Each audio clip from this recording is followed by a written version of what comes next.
these these past few weeks have kept my prayer life in overtime. Anybody relate?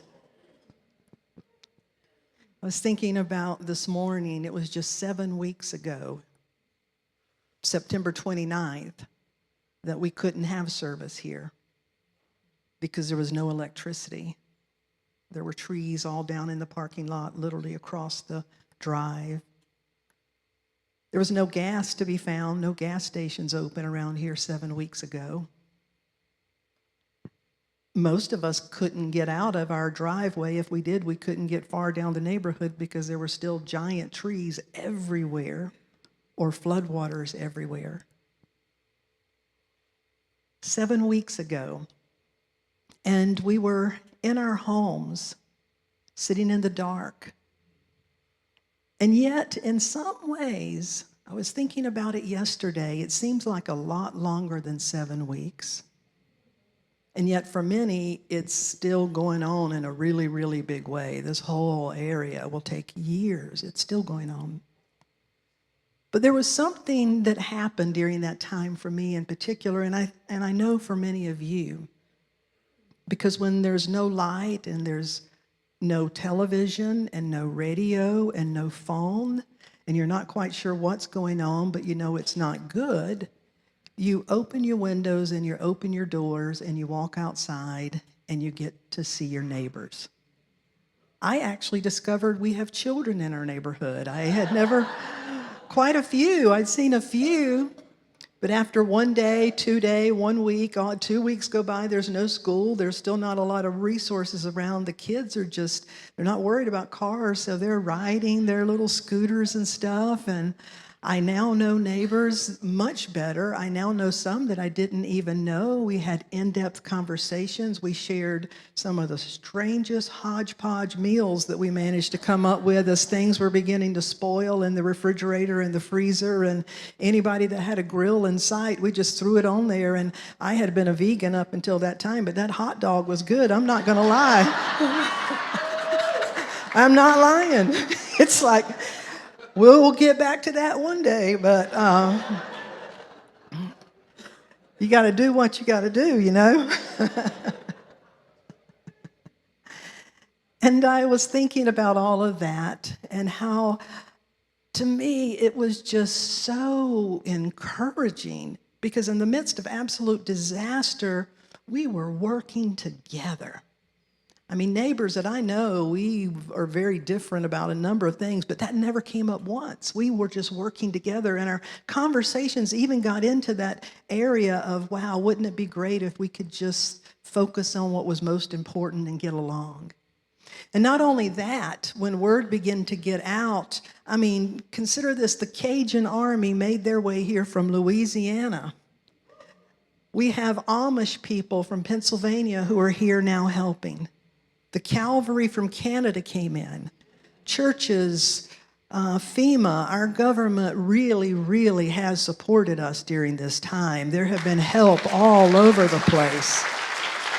And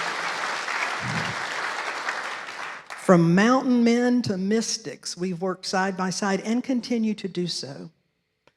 And I still this week sat down and cried. I have a stack, and I'll share many of these with you, but there have been so many churches and individuals, and we've been sending out handwritten cards to thank people that knew that our church, we have a fund where those funds are absolutely protected to go to these needs. We started doing things immediately, like on week 2, when we could finally get out a little bit and get some gas, and people began to call the church and say, my house is destroyed, my family and I are in the car, and we're sleeping at night in Walmart, and we're okay, but we need gas. We can't even get into our bank account to get any gas. And so we would meet them at the gas station and use those funds to literally fill up cars with gas. You all did that, and many of you did that. We were some of the first on the scene. I happened to find out when Party Hospital was starting to release people who still needed dialysis or they needed oxygen, but there's no electricity in their home. There's no dialysis places opened. Or people that were being released, but their home was no longer standing there, or their loved ones were no longer alive to take care of them. And so Party Hospital took the high school next door, and they brought in doctors and nurses from Rex Hospital in Raleigh, and they set up this makeshift hospital. And I happened to have by then found a little FM radio and was listening to iHeartRadio, trying to get a sense for what was happening. And I heard someone talk about this, and they said, and the place is filling up, and yesterday the only thing they had to eat were granola bars. Like, oh. And so we found a way. We took some of that money and we went to a store and we bought up everything we could and we took it in, and I wish you could have seen how happy they were. I felt like Santa Claus and Superwoman all in one. It was the best feeling ever. The best feeling ever. But I hadn't had a real shower or been able to fix my hair or have good light for a few days, so it was not a pretty super, it's like they understood. And very quickly, help began to come in. And so there have been so many things. There have been individuals in our community that have lost everything, that have been displaced, that we've been able to help and help others. And I'll tell you more about that, and we'll show you pictures as we go on. But during that time, it was so hard, and yet my heart was so full and so encouraged because of the love I was witnessing everywhere, and from strangers, people that sent money. The cards that we've sent out, there's people from probably every state almost that has sent us a card or some resources or money. And there's even individuals outside of this country who have done that, and they've sent it to our church for that fund. It's really incredible. And so for me personally, that has just filled my heart. And it's also kept my prayer life up, because it's tiring when you have to schlep your water and you don't have, the things that you normally do. You realize we take a lot of things for granted.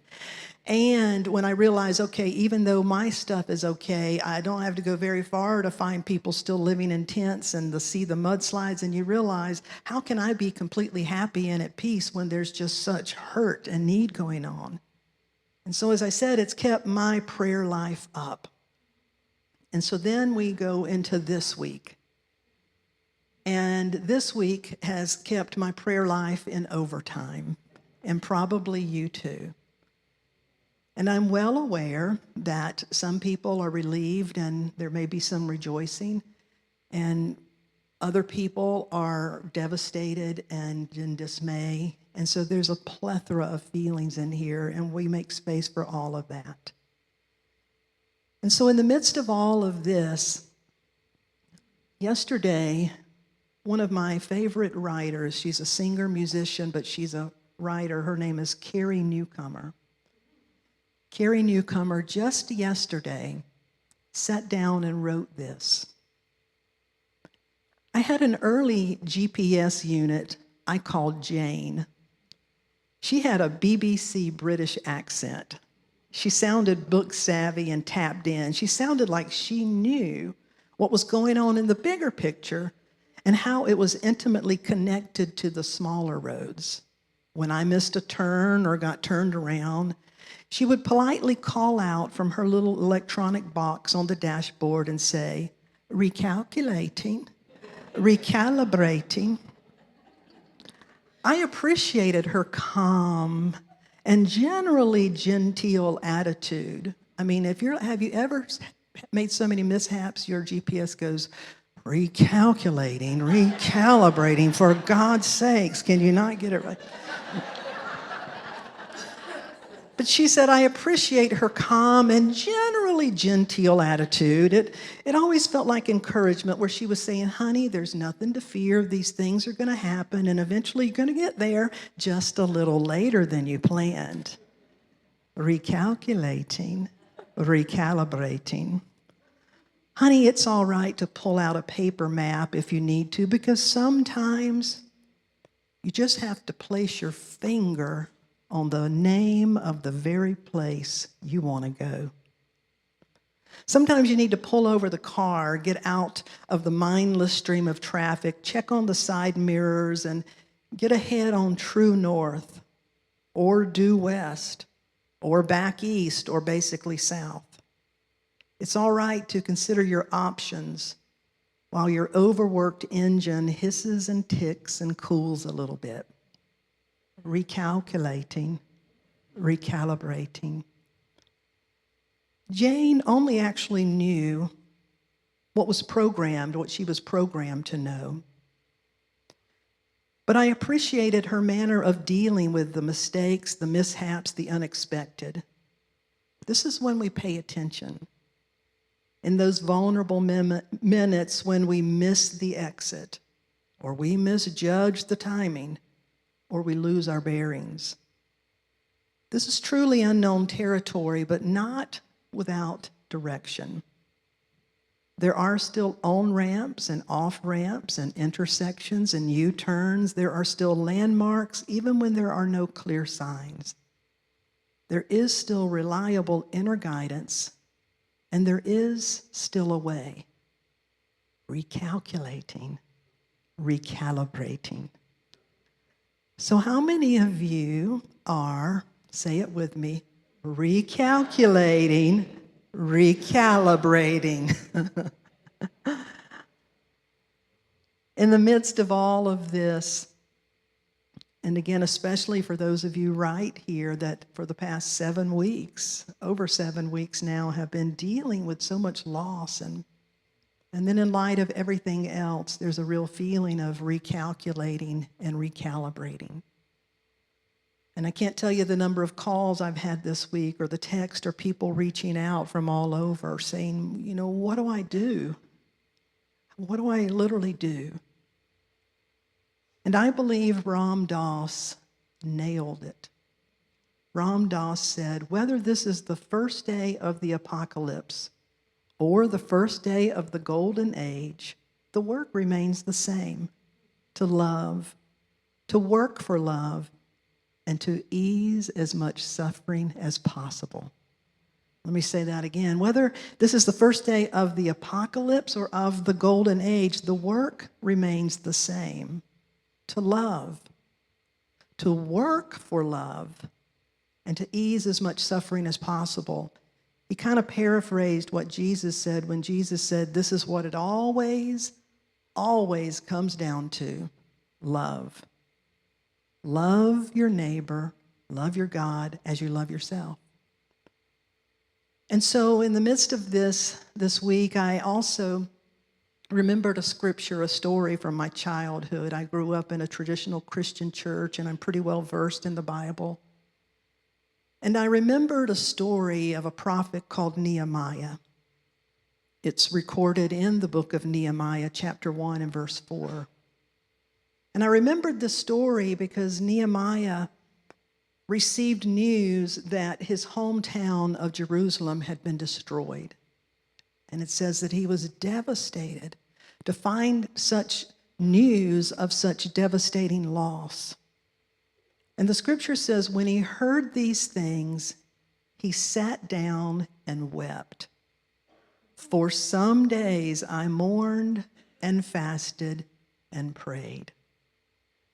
Now, to me, while that is so important, is he didn't say, I heard and I cried, and then I got right up and said, okay, oh hell, all is well, that just to go on, or okay, it is what it is. What I really appreciate is they took time to record that I sat down and wept. That's important. Do you realize that when your heart is broken, when you're overwhelmed with so many things going on in life, when those times come up for you, it's really important. I sat down and wept. And then goes on to say that for some days I mourned and fasted and prayed. And we typically hear the words fasted and we think about, oh, he didn't eat food. For some days I've prayed, I've mourned, I've fasted from social media. I've fasted from television. I've fasted from conversations with some things that I knew would not serve my soul any good. I have fasted from allowing my mind to get carried away and start making up stories because I don't know the future. I've spent time fasting and in prayer, and there's a lot of wisdom in that. And I know for many of you, because I've talked to many of you, that's the space that we're in. And so in these spaces, I go back to what Ram Dass says, whether it's the first day of the apocalypse or of the golden age, our work is the same: to love, to work for love, and to ease as much suffering as we can. And so we are recalculating and recalibrating. Part of recalibrating is taking that time to tend to your own hurt, your own confusion, your own whatever, so that we don't inadvertently wind up spilling it over on other people unintentionally. Amen. To do our best and to do everything that we can. So this week I encountered 3 things that to me were quite remarkable, that spoke to me, and I want to share those 3 things with you. The 3 things are a pocket gopher, a woman named Pinky, and our prayer wall. Hang in here together. It'll make sense before we get there. So Monday is my day off. And this past Monday was a beautiful day, and I took time to sit out on my deck, and I love to sit outside and pray and meditate, and I just sat and I enjoyed it. And then I opened my eyes and I looked around and I noticed that fall is here, and yet my summer flowers, I'm trying to act like they're going to live forever. And so on Monday I realized, okay, I got to clean out some of these flowers that are starting to die. As I got off the deck and started to do that, I stepped in a little hole. And then I looked and I saw something I've been noticing increasing this summer, and it's a tunnel. A vole, a mole, a gopher, or something. So I cleaned up my little thing, and then just to show you how my brain works, I wipe my hands off, I sit down on my deck, I pick up my phone, and I turn to the prophet of Google. And I said, what is the difference between moles and voles and gophers? And how do you get rid of them? And then I kept going further down the mole hole, and what good do they serve? And then I went even a little further, if they're spirit animals, what would they be? Because that's how I roll. Well, as it turns out, they are a spirit animal that many people believe they represent hidden power, growth, and bringing things into the light.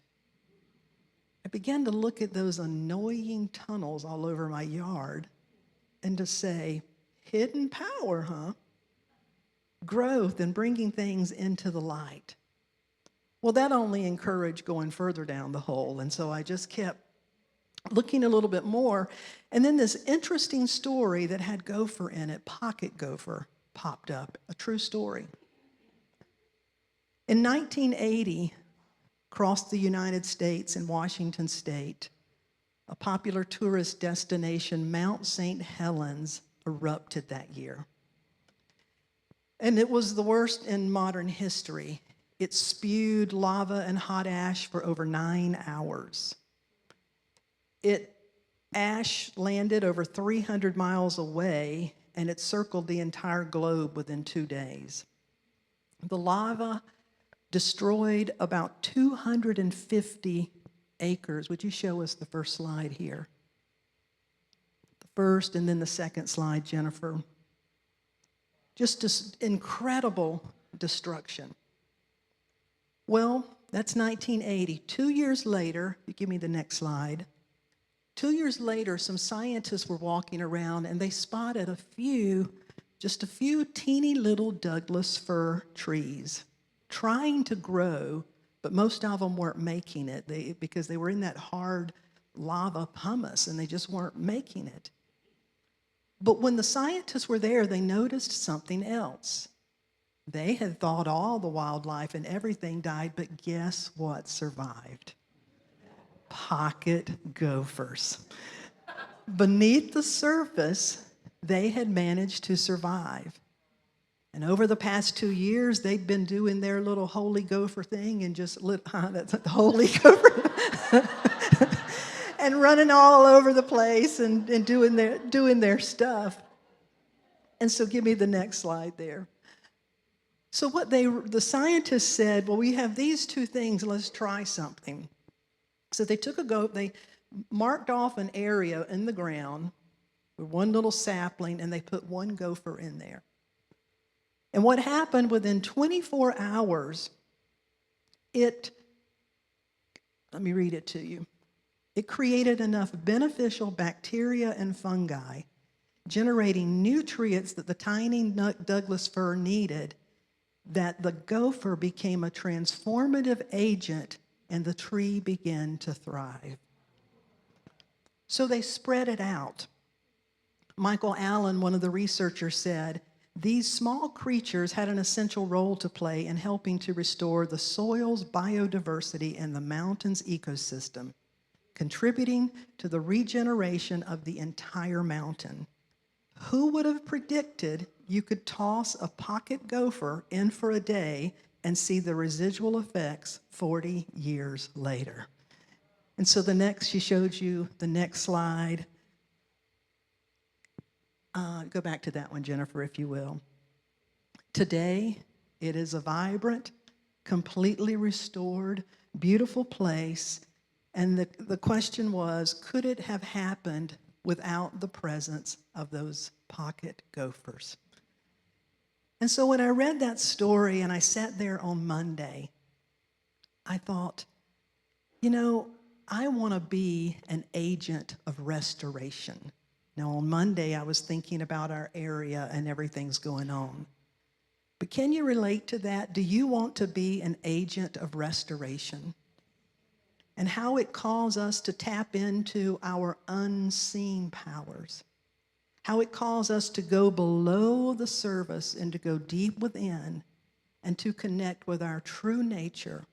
And when you feel like, I don't even know what I think about God anymore, I don't know what I think about half my countrymen and women, I don't know what I think about any of these things, what I encourage you to do is to recognize what you do believe in. And for me, that is love. I believe that my soul and your soul is here for a purpose. I believe we have a choice and we can shine a light or not. We can be a presence of healing or not. We can be a presence of hope or not. And I am a presence of restoration, and you are too, my friends. And these are the things that we hold on to right now. We hold on to these things. So the wisdom of a pocket gopher. But if anybody knows how to get rid of moles and voles, please do let me know. So number 2, Pinky. I want to introduce you to a remarkable woman that lives just 10 miles from here. A few weeks after our electricity came back and, everything's still devastated, we know people are living in tents, I connected with the Seventh-day Adventist Church, one of their members, and they said, could you help us in the Spanish-speaking community? And I said, we'd be honored to. Just take me. Let me go see what we need. If you'll show the first slide, what they showed me is on the left is a picture of the storm of a canoe. That canoe actually has a dog on it. But in that particular area, it was hit really hard. And that one is mild. There were people on top of their mobile homes that had to be rescued.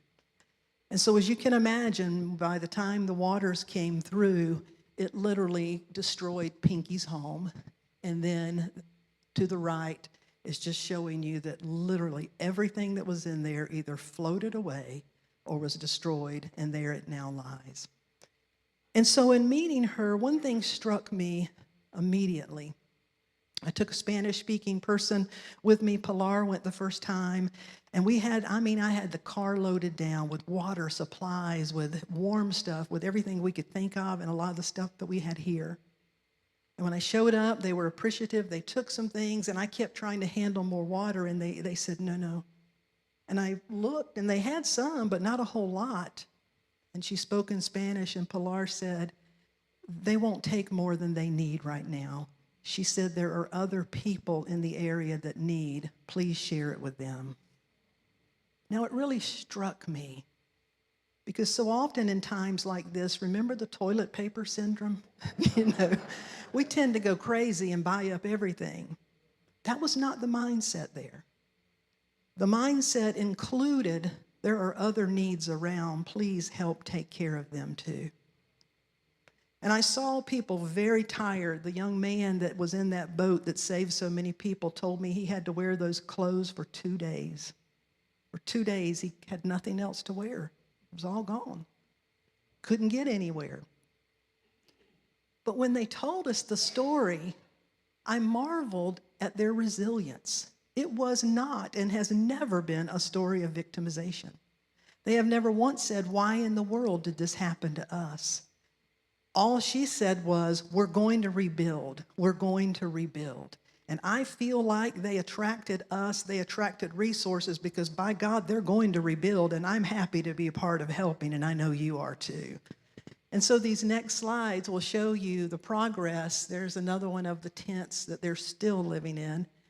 And then the next one, Sonny went with me. One of our members went early on. You could see the gutting of the mobile home. And then this is this week. Thanks to your donations, we were able to get a bunch of lumber and insulation and sheetrock siding and fans and different things. And if you could see her face, there is a smile that just covers that entire face.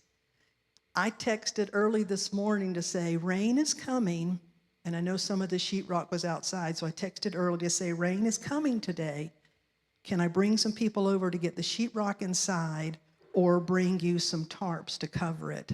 And she said, no, but I want you to come and see our progress. And so I can't wait to take those pictures and to show you that. But this week, Pinky has been an incredible inspiration for me because you know what? They got hit, and they got hit hard, and quite frankly, they're now very afraid for other reasons as well. And they've been hit very hard, but she has not complained. She has been in there her very self, tearing down the sheetrock, pulling out the insulation. She is working, she is getting it done, and she is taking a week a day to go to beloved Asheville and volunteer. I mean, get that. Living in a tent, in those conditions, and going and spending a day cooking in a kitchen and volunteering. How many of you could use a little bit more of that in your life and in this world? I want Pinky's spirit. And so from a pocket gopher to Pinky, I want that spirit. She is not sitting, she's not waiting. And so may we have that spirit that just is persevering. And then the next final slide is showing you what really, it almost makes me cry.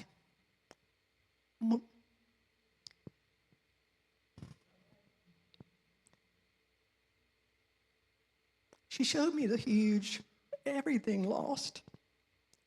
But somehow, she had a picture of Mother Mary up high.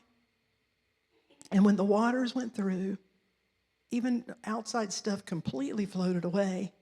They lost cars and everything. A picture of Mother Mary remained hanging. And she opened up her tent, and she allowed me the honor to see inside. And there it sits. And she said, the mother never lets us down. She said, my life has been a life of losses and of comebacks. But the great mother never lets us down. Pinky has been my minister this week. You hear what I'm saying? She is such a beautiful soul. And I hope she'll come here. I believe she will when it's all said and done. We're going to celebrate and love on Pinky. And she has promised us green spaghetti. I'm not sure what that's going to be like, but I'm going to love it. Would you come on up, Jason? And then the last slide. So we have a pocket gopher that reminds us that, you know, we are agents here. We are agents of restoration if we choose to be. Pinky reminds us that You know, you just have to believe that come what may, come what goes, you get a choice. You can believe the universe is either working in your heart and in your life or not. And I know it is working in my heart and in my life. Call it the Sacred Mother, call it Abba, call it whatever you call it, but I believe it is that spirit within us. And then the last thing this week is every time I've come and gone to the church, have you noticed that prayer wall is coming to shape? Man, how blessed are we to have a local person that specializes in ancient walls, that just came back from Greece, that has such a spiritual, is being guided in every brick and every stone that she places, has invited us to bring our stones, to bring pieces and things that can be incorporated, and we'll soon be writing blessings and letters that will go in a capsule inside. But you see, that wall will be standing for many years, and 25, 50, 100 years from now, when they talk about the great flood in western North Carolina of 2024 and how it reshaped these mountains, and the great election of 2024, which we know not what that will do. But when they talk about these things, they'll also know there was this community called Unity that decided to build a prayer wall in the midst of that they wanted to remind us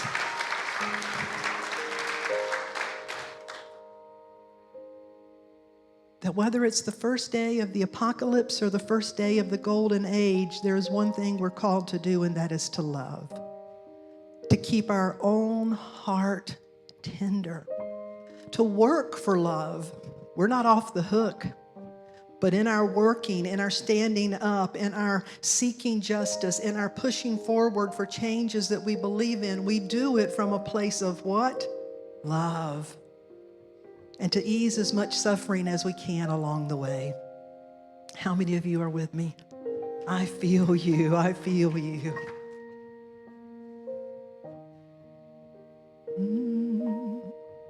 So we are opening up in sweet surrender. Opening up in sweet surrender to the luminous love light of the one. We're opening up in sweet surrender to the luminous love light of the one. We are opening.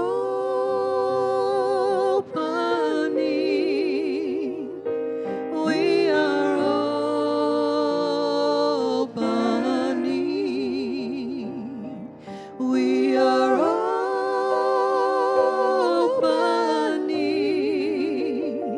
We are opening. Sing it one more time. We are opening up in sweet surrender to the luminous love light of the one. Opening up in sweet surrender to the luminous love light of the one. We are opening.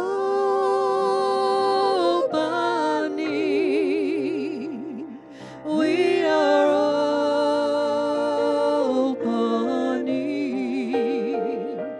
We are opening. We are opening.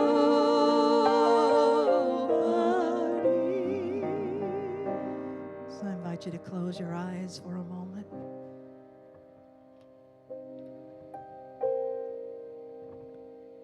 There is a presence.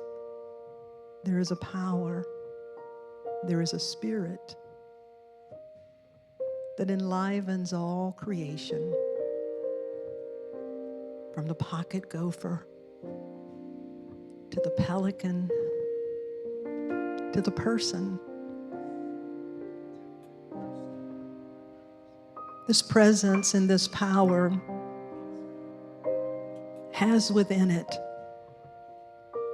that which grows us, It reveals its nature in every seed. For within the seed lies the potential to become a fuller expression. Within each of us lies the potential to become a more whole, fully expressed, spiritual human being. It gives us capacities that sometimes we perhaps don't yet know. It's the ability to stay the course,